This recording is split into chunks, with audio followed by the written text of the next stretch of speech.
Shalom à tous et bienvenue dans Otiyot HaGeoula, je suis Rabbi Shapira.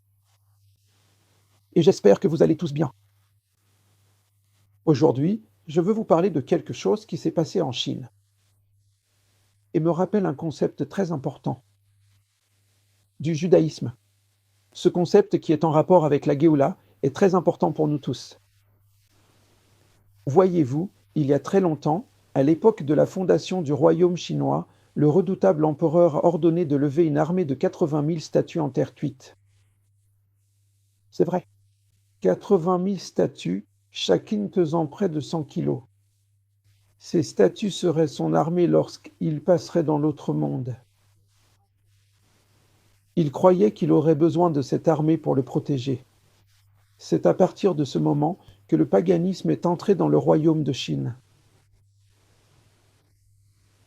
Aujourd'hui, il y a un appel, et cet appel adressé à la Chine et à nous tous issus des nations est de faire ce qu'on appelle le Tikkun HaShoresh.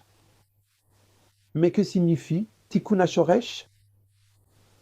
Nous parlons beaucoup de tikkun, mais les rabbins nous enseignent qu'il n'y a qu'une seule façon de passer par Amtaka Adinim.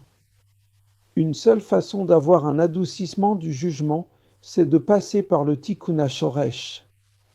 Le principe se trouve dans le livre d'Ésaïe, à la fin du chapitre 10. Et dans Ésaïe chapitre 11, le principe dit « Shezenofel Zekam ». Quand l'un tombe, l'autre se relève. Quel est le message ? Ce n'est qu'en remplaçant la racine spirituelle par une autre racine que nous pouvons vivre une véritable Géoula, une véritable rédemption. C'est un principe très important que nous devons tous comprendre. Quand l'un tombe, l'autre se relève à nouveau. Aujourd'hui, nous devons passer par le remplacement de toutes les racines spirituelles dans notre vie afin qu'une nouvelle racine puisse s'implanter. En essence, le processus de la Géoula est simple. On ne peut pas prendre une nouvelle racine et la placer sur une ancienne racine en espérant qu'elle pousse. Il est absolument nécessaire de retirer radicalement l'ancienne racine avant de continuer. Il faut la couper entièrement, l'arracher, et ce n'est qu'alors que l'on pourra planter dans la terre une toute nouvelle racine. Dans le judaïsme, cette racine porte un nom. Elle s'appelle Yosef, Joseph. La Amtakat Adinim, la nouvelle racine, passe par le nom de Yosef. Yosef, bien sûr, est une image de Yeshua.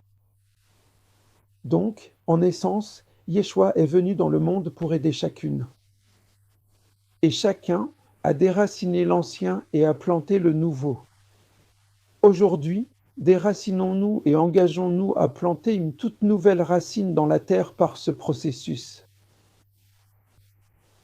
Mais pour cela, il faut d'abord que l'ancienne racine soit enlevée afin que la nouvelle puisse prendre place.